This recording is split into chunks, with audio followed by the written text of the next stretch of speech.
This is Speaking of Speaking. Quick tips and tools to take you from stage fright to spotlight.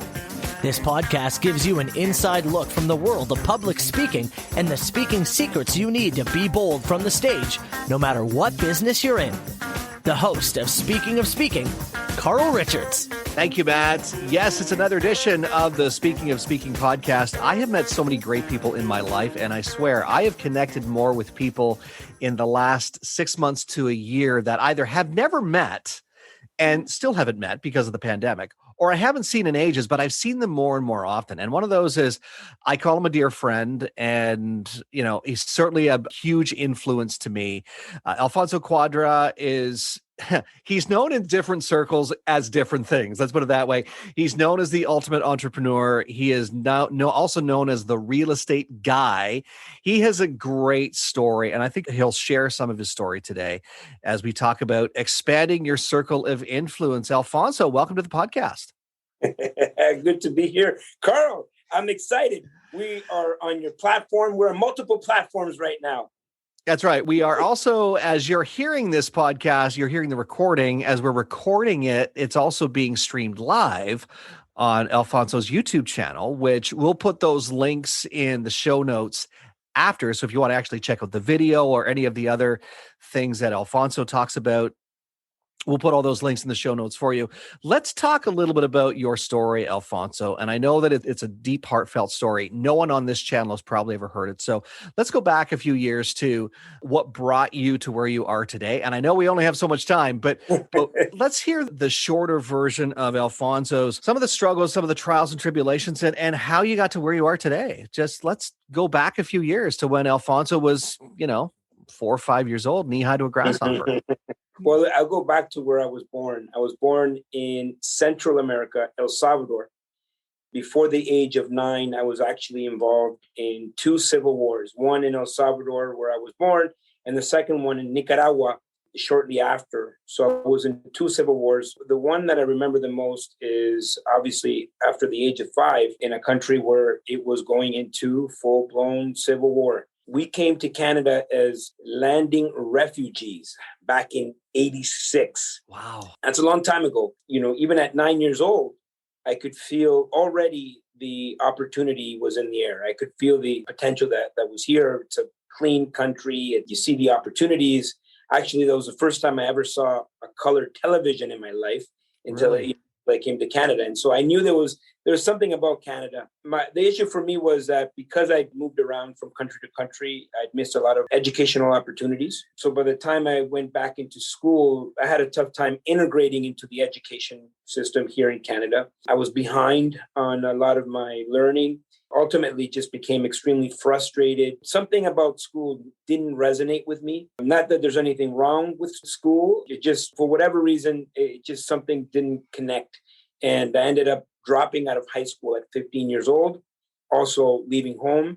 At that time, at 15, I became homeless, slept on park benches, banks, and I had a lot of dark moments. My darkest moment, panhandling for change on Rideau Street, downtown Ottawa. That was a really dark moment for me. That's my dark moment. We've all had these moments. We've all had these moments where we're just so frustrated. We just don't know why this is happening to us. You can think of a dark moment in your life that you probably said to yourself, like, why me, right? Now, imagine being 15 years old. You just don't understand the world. And in my mind, I thought the reason I was where I was is because of the way everybody was. So I was like, if everybody could change, I'd be okay, right? I had some really dark moments, and I had a life-changing moment at 17 when I became a father, kind of the pivot for me, because I stopped blaming the world and I started taking responsibility over my own life. At that moment in my life at 17, being a father, looking at this little girl, her name is Talia. She's 26 now, by the way. Wow. It gave me perspective and it gave me purpose. And it made me unstoppable.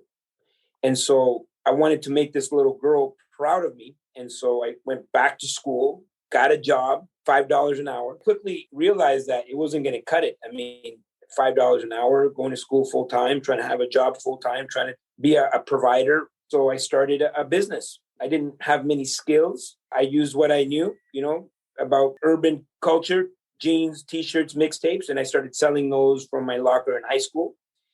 And I realized very quickly the power of profits. On a 10-minute transaction, I could make a $40 profit selling a pair of pants that I would buy for $20 at $60 versus going and exchanging 1 hour of my time for $5.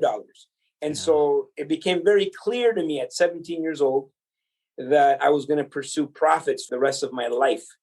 And so that's exactly what I did. I graduated at 19 with a vision, a dream, and an idea of having my own physical location. And I started that physical location in 1998. By the time I was 21, I had locations all across Canada and ultimately fell in love with being an entrepreneur.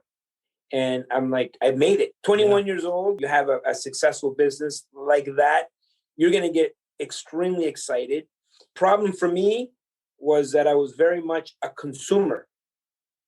My mindset was very much a consumer. You know, can you blame me? I was 21. True. Yep. And then shortly after 9/11, people's spending habits changed. Borders closed. Flights were grounded. And so I almost lost everything, Carl. I had a really tough time coming to grips with the idea that I'd built all of these things and then I could potentially lose it all. And this fear of ending back on the streets. And I was in such a dark place. How did I mess up? I got this little girl. The reason why I wanted to do this is to make this girl proud of me.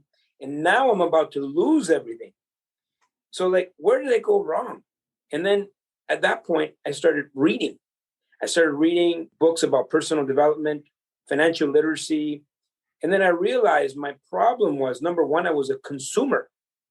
Mm-hmm. And I needed to change my mindset from a consumer mindset to an investor mindset. No one had taught me that. No one had taught me what to do with my money, right? How to invest my money. All I knew is how to spend the money. And I realized the common thread amongst all wealthy people was real estate. And so I said, okay, the problem is, number one, I'm a consumer. So I need to shift from a consumer mindset to an investor mindset. That's step number one. Step number two is I need to create a secondary stream of income. It's funny how life works in a full cycle. When I was 15 years old, I was homeless. I was panhandling for change, sleeping on park benches, downtown Ottawa on Rideau. And one of the banks that I slept in was a National Bank of Canada. Something really, really powerful happened. One of the clients that hired me was the National Bank of Canada. They hired me to come and talk about success to their employees. And so I get on stage. First of all, getting on that stage was already an achievement because when I was 15 years old, I'm sleeping in this bank, right? Where, the employees were coming in, probably were kicking me out of the bank. I get on stage and I say, guys, you won't believe it. Your life works like this, full circle. When I was 15 years old, I slept in one of your banks. And now I'm standing in front of you today, teaching you about success. Yeah, just a phenomenal transition. And you're right, because I've done that. I look back even 5 years and go, wow, 5 years ago, I was employed. I had a job. I had a side business, but I still had a job. That I was smarter. I had a couple of income streams at least, but I don't have that right now. That's not what I have now. I'm in a different place. I'm in a great place. I love where I'm at.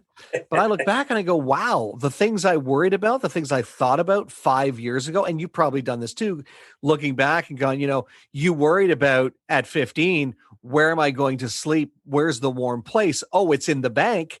The things that we look back on and go, wow, I don't even recognize that person, or I don't even recognize who that was, or where I was, or here's one. I don't even know what I was thinking. This is what I find. You have to be in consistent expansion, because if you're not, you're in contraction. You're going the other way. Either you are growing or you are dying. You can't do both. I was just going to say, fear is one of those things, and I've been there, and I know you've probably been there too at various points in your life. Now, mind you, you learned some very, very solid skills at a very young age, learning things in your late teens and carrying them through, your 20s and 30s and into your 40s is phenomenal. I didn't learn some of these things until I was in my 30s, and I think that's where some people, they do what they're told to do. They say, go to school, get a good job, meet a girl, fall in love, and buy a house and live happily ever after. And that's the life that we think we're going to live. And when something changes that, we're put in this place of flux. We're put in this place of fear. We don't know where to go. And the fear almost consumes us. And I know I felt that way.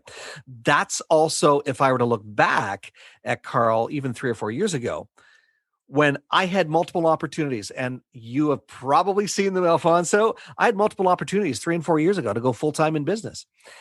I was too afraid. And I don't know what I was afraid of. What happens if I don't have enough money? And this is where the brain starts to, think of all the what ifs or all the excuses or all the, well, how am I going tos? And I dare say that's why I was stuck. Being put in a place, though, like you were put in when your girl was born, that was a turning point for you. But you also, sorry to cut you off there, but you also faced whatever the fear was. Maybe fear wasn't consuming you, but maybe there was some uncertainty, or there were things that you were going through in your head again that we have to make a change. And what's that change going to be? For me, it was definitely fear. And I look at it now and I go, what was I afraid of? And whenever I'm faced with those feelings, we all get them. The strongest people on the planet, even Alfonso, I dare say from time to time, gets those feelings where he's thinking, uh-oh, I recognize that feeling. But Alfonso has been so good at training himself to, be focused and be vigilant and, refer to his circle of influence and expand it if he needs to, if that's what his next step is. The point I was trying to make earlier is you get comfortable being uncomfortable. That's where a lot of fear, I think, comes in. And that's where the fear for me was, I think, back not so many years ago, where I was afraid to take that leap. And now I've taken the leap and I feel so good. Right. And this is the thing, failure, expect it. Yeah. When you expect failure, you're not, and by the way, I'm not saying for people to like deliberately fail at something, but know that nothing can be perfect. Someone's going to mess up. You cannot, and by the way, it's okay if you're in your poopy place, but don't stay there so long. It's part of the journey. It's part of the experience. And, that's the way I receive failure. I'm like, won't do that again. Like, let's go over here. Let's go over there. Because you can plan everything. Like, look, I did it like, okay, I messed up in my early 20s. Like, I spent all the money. And I learned a big lesson. I overcame. I started to build and do everything the right way. So now I'm financially free. I'm married now. I'm in my 20s. Like, I got married in my 20s, have another little girl. I have the life, right? I got the family. I got the dream house, the vacations, the freedom, everything. And now I'm hit with a divorce. And so this is the next time life it says, boom, boom. And lawyers and things and assets and blah, blah, blah. Like it could really destroy someone. Mm-hmm. And yes, you have to make sure that, number one, you cannot live life and nothing's going to happen to you, right? You learn nothing from winning all the time. Yep. And so it's only when you come up against these things and then you can find the goodness in it, if you can find the positive aspect of why these things are happening to you. For example, my net worth has quadrupled. I don't even know how many times X from when I was in my early 20s. So thank God I learned those lessons about money then, because now I can make better decisions and I'm more seasoned, right? I'm more seasoned. This is why I attract people to me. Someone asked me before, Alfonso, why do you share your failures? Well, I'm not embarrassed of my failures. Yes, I was homeless. Yes, I almost went bankrupt and recovered. Yes, I've been through multiple market corrections.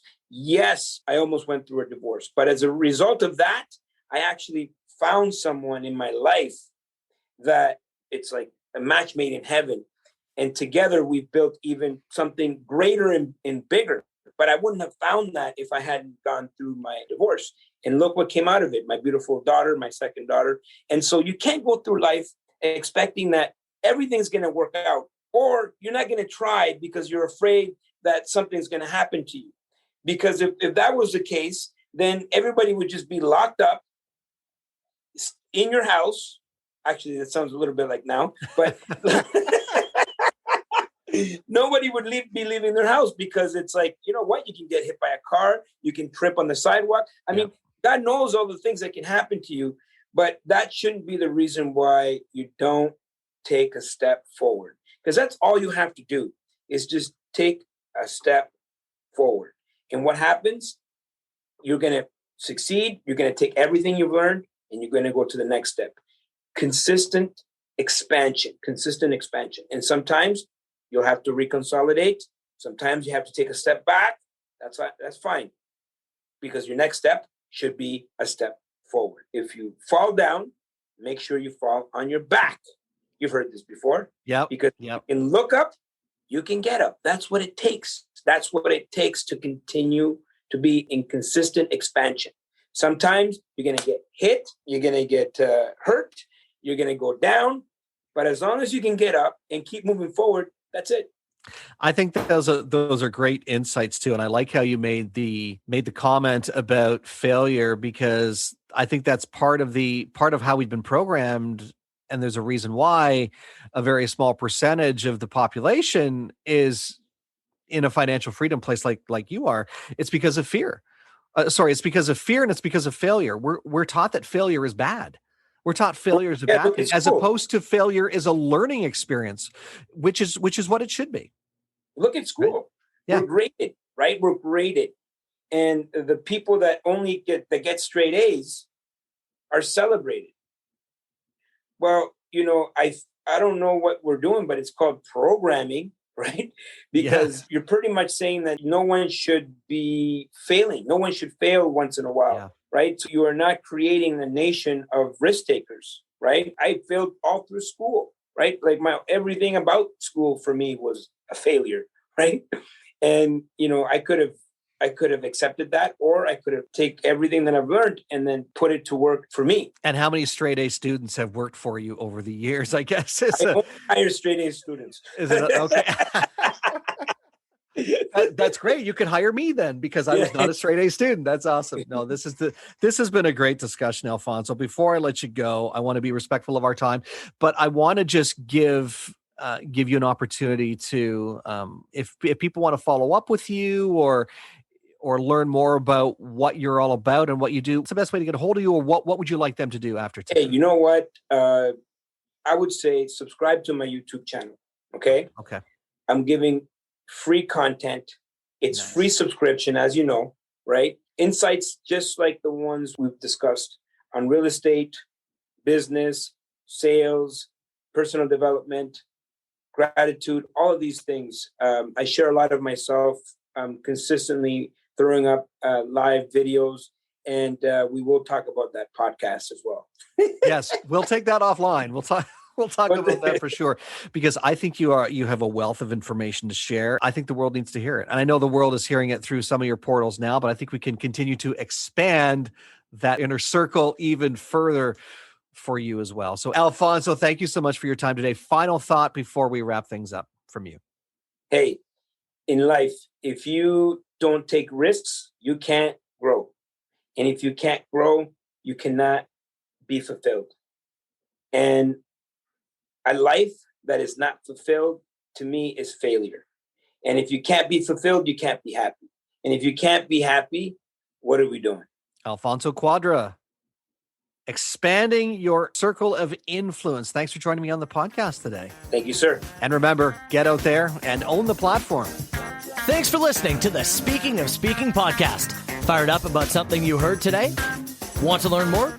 Be sure to visit carlspeaks.ca. And don't forget to follow Carl on Twitter @CarlRichard72 or join the Facebook group Speaking of Speaking.